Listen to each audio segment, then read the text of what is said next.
اعوذ باللہ من الشیطان الرجیم بسم اللہ الرحمن الرحیم۔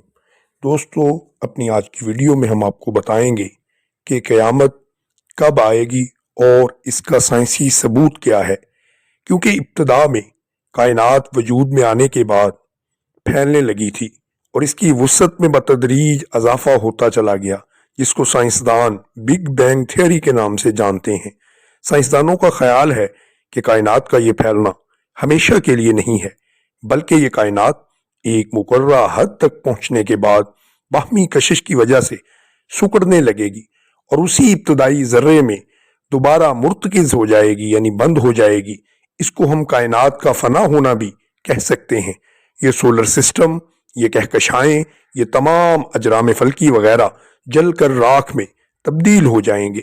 گویا کہ کائنات کے اندر موجود ہر چیز، جس میں گیس بھی شامل ہے، انہیں ستاروں کے تھرمو نیوکلیائی میں جل کر بسم ہو جانا ہے۔ کائنات میں بہت بڑے بڑے بلیک ہول کہکشاؤں کو ایسے نگل جائیں گے جیسے ان کا کبھی وجود ہی نہ تھا۔ تمام تر مادہ سکڑ کر اپنی جسامت کو کھو دے گا اور کائنات کا ماس بالکل ختم ہو جائے گا۔ سائنس میں قیامت سے متعلق معلومات قرآن کریم میں قیامت سے متعلق معلومات کی سائنسی تفسیر اور وضاحت سے کہیں بھی نہیں ٹکراتی، بلکہ ان میں بہت زیادہ ہم آہنگی پائی جاتی ہے۔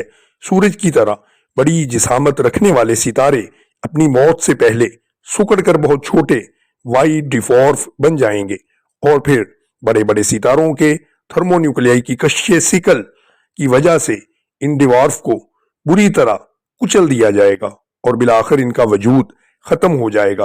کائنات کے وجود کے ختم ہو جانے کا ہی نام دراصل قیامت ہے۔